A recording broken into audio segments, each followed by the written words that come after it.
तुळशी माळ ही श्वासांची तुटे धाव विठ्ठला, जीव झाला कासा विसरूप दाव विठ्ठला। तुळशी माळ ही श्वासांची तुटे धाव विठ्ठला, जीव झाला कासा विसरूप दाव विठ्ठला। तुळशी माळ ही श्वासांची तुटे धाव विठ्ठला।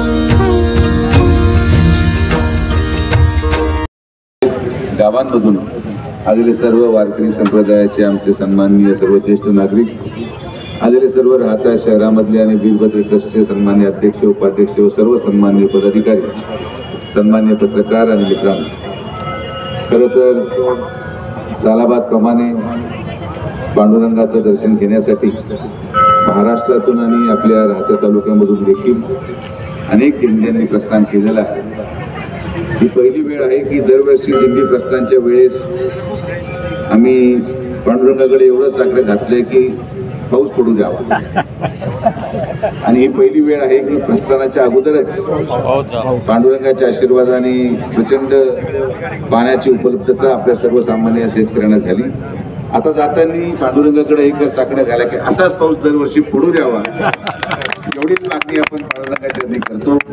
जेवढे आपले सर्व सन्मान्य वारकरी संप्रदायाचे सर्व नागरिक आज प्रस्थान करत आहेत, तुम्हाला सगळ्यांना आमच्या विखे पाटील परिवाराच्या वतीने मी शुभेच्छा देतो। आणि पूर्ण प्रवासामध्ये कुठेही अडचण आल्यास राज्याचं महायुती सरकार आपल्या बरोबर आहे, आणि माननीय मुख्यमंत्री फडणवीस साहेबांचे देखील मनापासून आभार व्यक्त करतो। ग्रामविकास मंत्री माननीय जयकुमार गोरे साहेब, जे सोलापूरचे पालकमंत्री देखील आहेत, त्यांनी आपल्या अहिल्यानगरच्या वारकरी संप्रदायामध्ये ज्या ज्या ठिकाणी मोठ्या दिंड्या मुक्कामाला होत्या त्या सगळ्या ठिकाणी 2.5 कोटी रुपयाची तरतूद करून प्रत्येक ग्रामपंचायत पहिली वेळ आहे की पैसे देण्यात आले, प्रत्येक ठिकाणी सगळ्या आपल्या वारकऱ्यांची सोय त्या ठिकाणी करण्यात आली।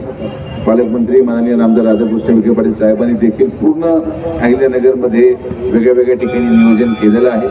तर या पूर्ण यात्रेदरम्यान कुठल्याही प्रवासात अडचण येऊ नये एवढीच अपेक्षा आम्ही करतो, आणि काही अडचण आल्यास आम्ही सगळेजण आपल्या पाठीशी उभे आहोत एवढीच आश्वासन आपल्याला या ठिकाणी देतो।